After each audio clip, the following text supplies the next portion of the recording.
Hi, today I'm going to talk to you about a book called A Technique for Producing Ideas. Okay, this is by a very famous writer from that time, very old writer, James Webb Young. This must be about 50, 60 years old, I think, in terms of concepts, maybe that. So what James Webb Young, as a writer, uh, has done a lot of homework in terms of thinking of how do people get ideas, how to get ideas, and he has actually codified it in some fashion, and he shared a lot of interesting tips. So what I've done is gone through the book in as much detail as possible, and I've taken notes, and so that I don't forget it, I've got cue cards for us to look at, right? So let me first start by sharing some of these cue cards. So first thing he says is the production of ideas too runs like an assembly line, just as definite as the production of a car.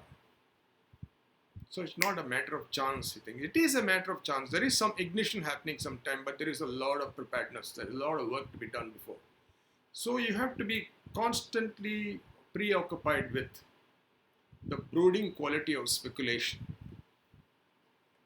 Constantly preoccupied. And I know all of us who have been trying to solve problems, looking at new opportunities, we're doing something at home, one part of the mind is working parallelly on this. So we can understand the brooding quality of speculation. I love this expression, brooding quality of speculation. So there is the constant act of speculation, and we are either speculating or reconstructing. Okay, so we look at the same thing, but then we combine it in a different way. That's the kind of thing he's talking about. So it's not about where to look. There is an element of where to look, but it's not about where to look for the idea, but to train the mind in the method to produce ideas. Now that you have seen the elements, how you're going to combine it, it's somewhat like having a Lego set, right? You can go through the instruction manual and build them, or you can combine it in your own way, right? That's the kind of thing that we are talking about. So new combination of old ideas. New combination of old ideas is a very important thing. The capacity to bring old elements into new combinations. The capacity of bringing old elements into new combinations. So the mind has to be quick to see the relationship. It's a prepared mind which will say it. Okay? So there are elements. There is a prepared mind, right? And there are elements. And the prepared mind is beginning to see it in new combinations. Okay? So the mind starts looking for relationships between facts in a new way. Mind starts looking for relationships between facts in a new way. Very interesting. Okay? The idea is then a new combination born out of the ability to see new combinations and relationships. Okay? See, one of the things that happens in the movie business is combining facts in completely different expectations. I remember seeing a film called Yours, Mine and Ours. Okay? The movie is about a widow and a widower getting married along with their children from the previous marriage. Okay? The widow has 6 children and the widower has 7 children. And the whole movie is about what happens when the two families come together to live as one single family. You can imagine it. So it's combining facts in a completely unexpected fashion. Okay? What do we do then? What do we need to do? First is to gather material. Okay? There is a very famous copywriter called Leo Burnett. He used to have a shoebox apparently, where he used to collect whatever interesting he saw, he put it in the box. Okay, I have something like that in my collection. Whatever I interesting see, I see it in one place. I know many writers do that. Okay, so when that happens, when you start work, you rummage through it and you find something interesting.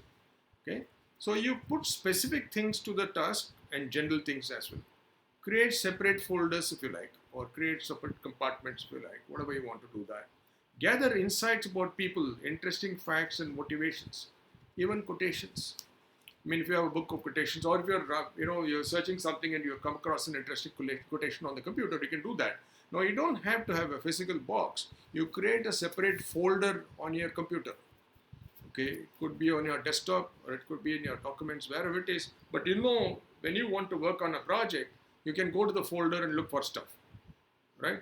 You can look for quotations, you can look for headlines of famous ads, you can look for interesting pictures, you can look for cartoons, whatever actually inspires you, instigates you to think, access an interesting stimulus, including jokes, for instance. Put all that in one folder. And when you're looking for something, start looking at it. Spend time playing around with this, and you'll see some magic happening. I promise you. Okay. The next time you're riding a cab, for instance, okay, can you have a chat with the driver? I've done that, right? Every cab driver, they're all called cab drivers, but they're all different. Their motivations to drive a cab is different, right? I have met one cab driver who drives only in the evening. He has a daytime job, okay, and he's also driving a car, driving a cab in the evening. And then his reason for driving is very different, okay, and the conversations are different, and they're all very, very interesting people. They have a family, they have a life, their motivations. You can get amazing stories from there.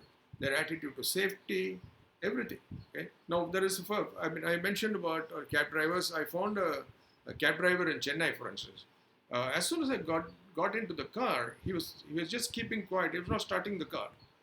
And I said, "What's the problem? Why aren't you starting?" He said, "You haven't actually worn the seat belt yet."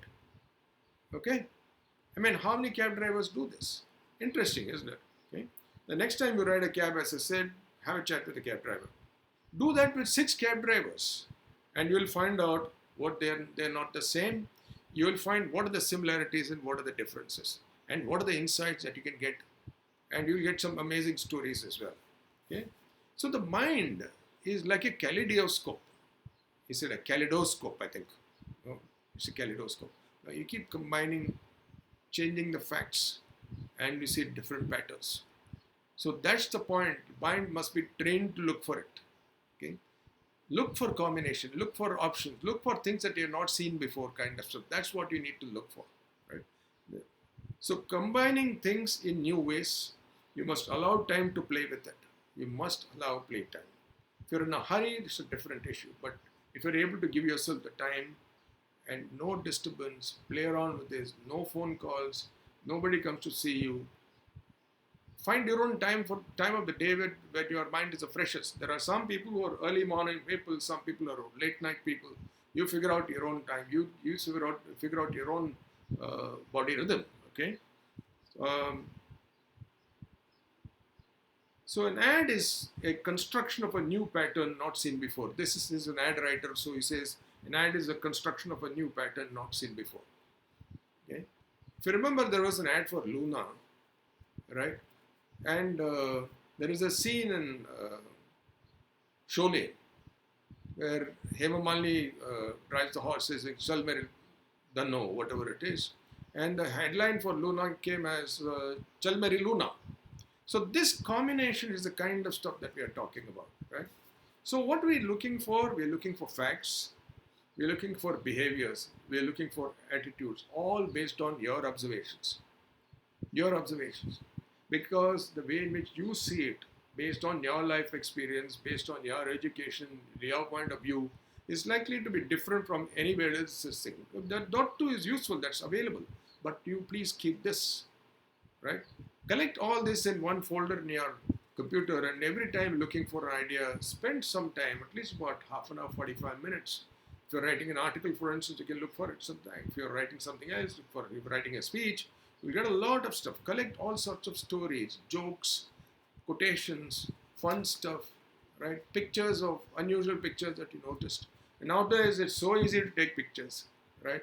You carry your mobile and there is a camera in it. Shoot a picture if you saw something interesting, right? So the great lines are born out of such homework. Okay? Young quotes are an example. Why does every man hope his first child will be a boy? Okay, now this is a quote which actually provokes thinking. It's not about boy or girl, which is not about men's attitude to women, none of that. It's about why do people do what they do, right? There is a guy who wrote lines for Psychology Today magazine. He said, Do you close the bathroom door if you every time? Sorry. Do you close the bathroom door even if you're alone at the home? Do you close the bathroom door even if you're the only person at home? Do you close the bathroom door even if you're the only one at home? Sorry. Okay. So I also wrote another line for a travel service publication. That was, how much should you tip the waiter if you're planning to pocket the ashtray? You know, a lot of people collect things. I know somebody who has collected a huge collection of ashtrays from various hotels. I know another person who used to collect matchboxes from various places in the world. Okay, and there are of course people who collect towels and all that, but those are different guys, right? So the thing to do is to gather material, masticate the material, like a cut chewing animal kind of stuff. Turn around facts in different ways. Try different combinations. Look for surprising relationships. Look through the eyes of the man, look through the eyes of the woman, look through the eyes of the child, and look at the same fact through these. And look at the same thing through the eyes of the in-laws. Look at the same thing through the eyes of friends, colleagues, boss, subordinate. And you look at the same thing through everybody's perspective. You'll be surprised by the kind of stuff that you get. Okay? So listen for the meaning instead of looking for it. That's a very interesting thing. Listen for the meaning. The meaning occurs here. Listen for it.